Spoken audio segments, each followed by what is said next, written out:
All right, Coach, your thoughts on the game tonight? Yeah, this will be short and sweet. Loyola plus 18 in terms of points in the paint, plus 10 on the boards. We actually defended the three-point line well, held them under 30%. I think they shot 22 from long distance. But we buried ourselves early, 17-point deficit, and we were fighting uphill from then on. We tried different combinations of lineups. Some of the silver linings, I thought Brandon Benjamin was terrific tonight, ready when the opportunity was presented, which is a credit to him because it's easy to have your dauber down or be discouraged or wallowing in self-pity when you're not getting the opportunities in games.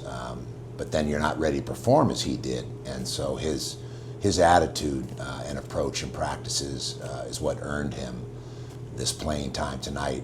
Dominique Ford, I thought, his 6 rebounds and his, mid-range game and just brought some firepower offensively, and that's something we need to take more advantage of moving down the line where we put Dom in position where he can help us because he's demonstrated that over the course of the season. Emmanuel Callis for the second consecutive game was a bright spot as well. 5 rebounds and distributes the ball well, understands the game of basketball, is a terrific leader, and just has a competitive spirit, which we value. And so now it's back home for 2 games. We got to get ready for Portland coming in Wednesday and USF next Sunday. So a big homestand for the Toreros. But the early deficit we were never able to overcome. After that 17-0 blitz by Loyola, the rest of the game was trading baskets, a 3-point game. But when you bury yourself by that many, then it becomes very difficult, especially on the road, to make a comeback. What went into that 17-point start?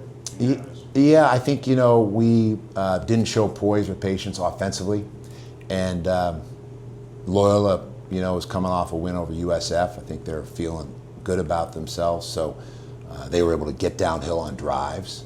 That was maybe the most glaring aspect in terms of us trying to get stops, was we didn't have the resistance in terms of dribble containment, and then also on the back line defensively in terms of resistance at the rim. So there's your 3-point defense. We checked that box.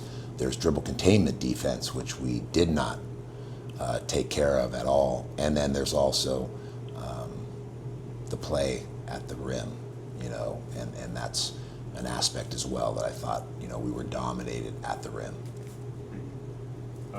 Portland obviously beat Gonzaga earlier this week, and they had a buzzer beater pretty much late game winner against Seattle U. How do you fare going into a home contest with another hot team? Yeah, you just have to. In this league, there's a razor-thin margin for error. Loyola Marymount had lost 6 consecutive games. They were in the desert, but they got a win at San Francisco, and now they got a win over us. So they're suddenly feeling better about themselves. They crawled up to 4 wins in conference, the same amount of wins we have.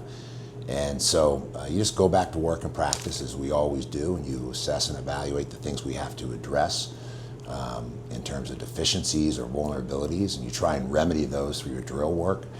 And also, personnel plays a part. We looked at a lot of different lineups. We went with a kind of hockey substitution. We put 5 new players in, and I thought they provided a spark.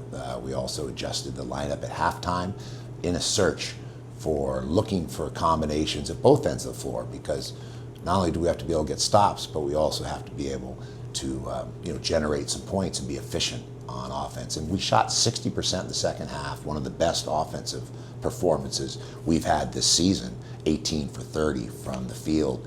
But when you bury yourself, early in the game, again, you're fighting uphill. But a lot of positive aspects. I think Brandon Benjamin in particular, 5 of 5, and a creative offensive skill set. We've seen that before earlier in the season against Long Beach State. He demonstrated that ability to play make and shot make. And again, Dom Ford, who's got a really unique skill set and the ability in the mid-range and at the basket and from that elbow area on the court. He got great lift on his shot, and his handles and his footwork allow him to separate from defenders where he can get shots off, and has great poise.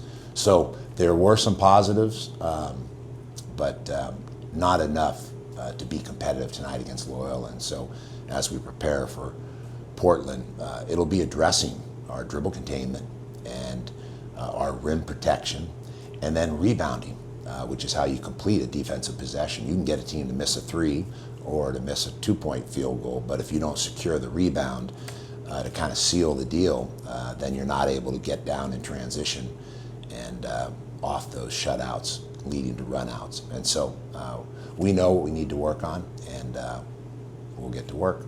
All right, thanks, Coach. Okay.